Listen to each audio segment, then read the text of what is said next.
All right, let's get another quote here. Wow. Man has absolutely nothing to do with the curse that was laid upon him. The one who is truly responsible is the sadistic and perverse demiurge who dared dream up such a cruel world in its minute detail. Now, you can bring this back to the chicken example. The chickens are not responsible for becoming legs, drumsticks, and wings. We are.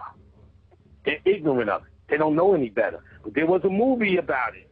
I cannot remember the name of this movie, Chicken Run or some shit, where the whole animated movie, the chickens were trying to get the fuck over the fence. Yeah. The other chickens like, what's better than what we got here? The other chicken said, fuck this punk ass shit. You get what I'm saying? Right. Fuck this punk ass shit. Fucking, that was Wilbur in Charlotte's Web. That was the web of ISIS. Yes. She was talking to her. Well, you bitch ass nigga, you know they're going to eat your ass after the fair? Wilbur said, oh, fuck that shit. I better know how to do that. I better become Zuckerman's favorite pig. Because that motherfucker knew. Wilbur was becoming conscious. His representatives him talking. Otherwise, he's just bacon. And ISIS was telling that nigga, guess what, nigga? Guess what, nigga? The chicken, same thing. Chicken Run was the name of the movie. That motherfucker was trying to get the fuck over the fence. Yes. You get what I'm saying? So it's the same thing. We have the same issue. That's called Jehovah. Worship none but me. You're not supposed to worship false idols. False idols is your human body. False idols is matter. That's the curse of worshiping false idols. How could a supreme God have convinced incredible sequences, mechanisms, massacres, annihilations to constitute the very practice itself? That's very interesting. Yeah. So on a Christian level, it's funny to me when they say, we're going to pray for Haiti. We're going to pray. Wait a minute. They're praying to the same God who you say...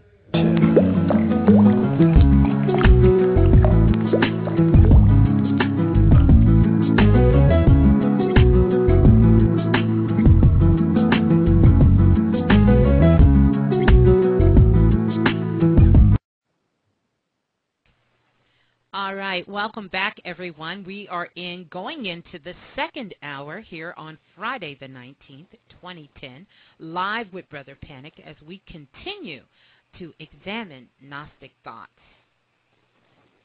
All right, so what I did was collectivize on some Gnostic quotes.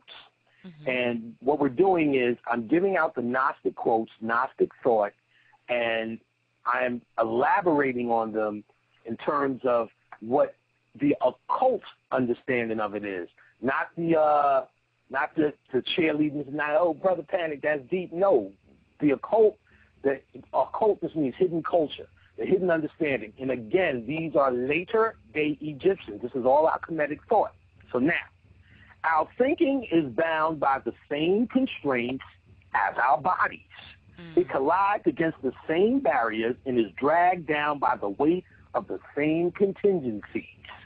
What does this tell us? Your thought itself is just as corrupt as what you call your physical body. Your thought itself is just as corrupt. What it is, and they're talking about the brain. Now, they're talking about the brain. They're talking about your idea. Anything you can come up with here, this is what we need to do as black people. This is how we need to do it. This is better than that. No matter how you slice it, just based upon it's something that is created in this matrix, it will be fucked up. It's about getting out of here. No matter what dimension you think you're going to, the mere fact that you can possibly slip back into this shit is enough. I don't give a fuck if you could fly and walk through walls in the next dimension. The mere fact that it could slip back to this should be a tragedy enough. So the body, how you see your physical body and these things you read about your body, you got to now add your thought to this process. What you're looking for is light, and you got to know that it's going to be flawed. The knowledge of the information that you're getting is actually letting go of what it is you think you are, as opposed to gaining. You get what I'm saying? Right. Most people try to get into this to gain. I want to be able to tell you this. Well, break that down, brother. Well, magic is the fruitation that comes to the root. Now, it's about forgetting all of that shit. It's about letting it all go. How do you rise? By gaining or letting shit go? Letting go what it is you think you are. That's what I was saying with stand up and pee. You know what I'm saying? Eat ring dings if you don't eat them. Right. Because what it is you think, or you've locked yourself into thinking as your perfect being. I am the vegetarian, and I drink all the vegetable juices I can. All of that. Not saying give that up or go that extreme, but challenge that. You get what I'm saying? Right. You know, I don't eat pig, I don't eat beef and all of that shit. You know, and I'm not. I think it's disgusting. There's many easier ways to challenge yourself. Right. This more than having the example of what to do, or for me to give you the example, understand the thought behind it, and you come up with your own solutions. Right. Understand the thoughts. So trying to think your way out of this is wrong. Somebody, it was like, they wanted to give me a statue one year, of the thinker.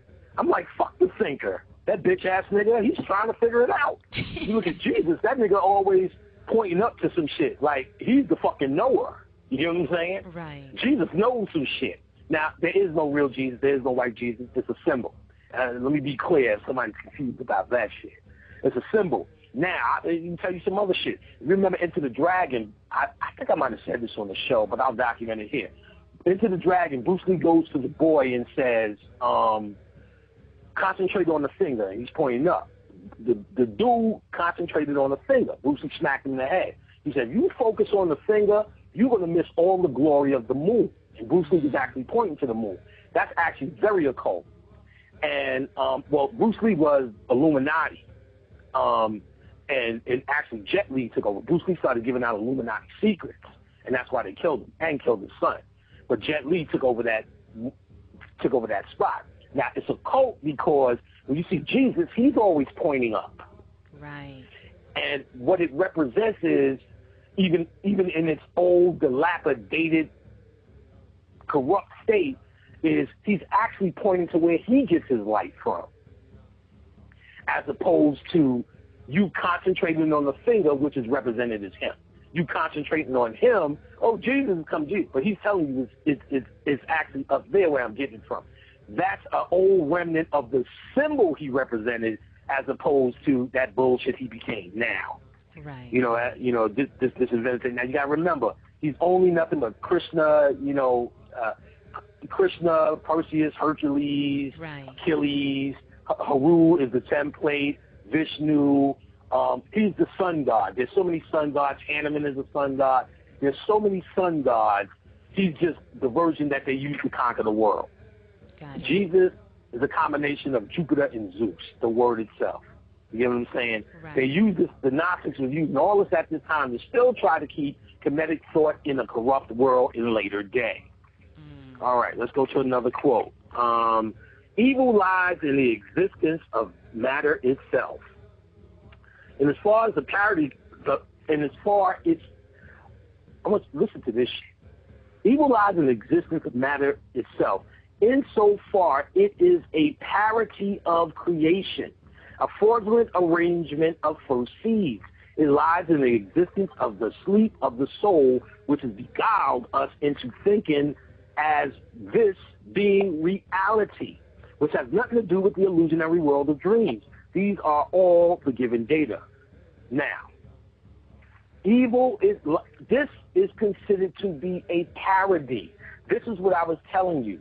When you go below the abyss, after the upper triad, Kepler, Hope, Lambina, you have Darth. And below that is the world of formation, of where Zeus comes in, Jupiter, and they form these worlds. That's actually the world of God. Above that triad is the Titans. We are the Titans. We are not, you can say gods on one level, but that would be the younger understanding of us. We are actually before that. We are the fathers of the gods.